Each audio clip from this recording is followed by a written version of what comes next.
പ്രിയപ്പെട്ട കൂട്ടുകാരെ, അല്ലാഹു തആല നമുക്ക് വളരെ സുന്ദരമായ ഭക്ഷണം, നല്ല റാഹത്തുള്ള, നല്ല രസമുള്ള, രുചികരമായ ഭക്ഷണം തരുന്നുണ്ട്. വെള്ളവും തരുന്നുണ്ട്, ജ്യൂസും തരുന്നുണ്ട്, പലവിധ ഫ്രൂട്ട്സുകളും പലവിധ ആഹാരങ്ങളും തരുന്നുണ്ട്. പക്ഷെ ഇതെല്ലാം തരുമ്പോൾ, ഇതെല്ലാം തിന്നുമ്പോൾ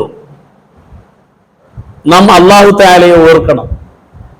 അല്ലാഹു തആലയെ ഓർക്കാതെ നാൽക്കാൽ മൃഗങ്ങൾ തിന്നുന്നത് പോലെ പാത്രവും മുമ്പിൽ വെച്ച്, ഭക്ഷണം മുമ്പിൽ വെച്ച് നാം അല്ലാഹു തആലയുടെ ഓർമ്മ ഇല്ലാതെ, അല്ലാഹു തആലയുടെ നാമം പറയാതെ നാം നാൽക്കാൽ മൃഗങ്ങൾ തിന്നുന്നത് പോലെ ഒരു ബിസ്മി പോലും ചെല്ലാതെ തിന്നുന്നവരാകാൻ പാടില്ല.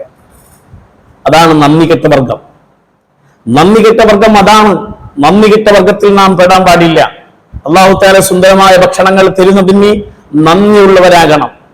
നന്ദിയില്ലാത്തവർ ഒരിക്കലും ആകാൻ പാടില്ല. അങ്ങനെ ഉണ്ടായാലാണ് അല്ലാഹു തആലക്ക് നമ്മോട് സ്നേഹം ഉണ്ടാകുന്നത്. ഇനി ഭക്ഷണം കഴിച്ചാലോ, ഭക്ഷണം കഴിച്ചതിന്റെ ശേഷം നാം എന്താക്കണം? അൽഹംദുലില്ലാഹ്, അല്ലാഹു തആലക്ക് വേണ്ടി നാം സ്തുതി പറയുന്നവരാകണം. വെറുതെ നാം ഭക്ഷണം കഴിച്ച് വെള്ളം കുടിച്ച് അങ്ങനെ എഴുന്നേറ്റ് പോകുന്നവരാകാൻ പാടില്ല. ഒരു അൽഹംദുലില്ലാഹ്, അല്ലാഹു തആലക്ക് ശുക്ർ പറയുന്നവരാകണം. അങ്ങനെ പറയാതെ എഴുന്നേറ്റ് പോയാൽ അതാണ് നന്ദി കെട്ട വിഭാഗമായി മാറുന്നത്. അക്കൂട്ടത്തിൽ ഒന്നും നാം പെടാൻ പാടില്ല.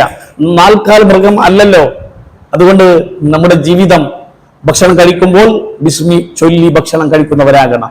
ഭക്ഷണം കഴിച്ചു കഴിഞ്ഞാൽ അൽഹംദുലില്ലാഹ് പറഞ്ഞ് എഴുന്നേൽക്കുന്നവരാകണം. അത് നമുക്ക് സാധിക്കും, സാധിക്കാതെ ഒന്നുമില്ല. നാം അതിന് വേണ്ടിയുള്ള മനക്കെടുന്നില്ല, മനസ്സ് വരുന്നില്ല, ഓർമ്മിക്കുന്നില്ല എന്ന് മാത്രമാണ്. അല്ലാഹു തആല അതിന് തൗഫീഖ് നൽകട്ടെ.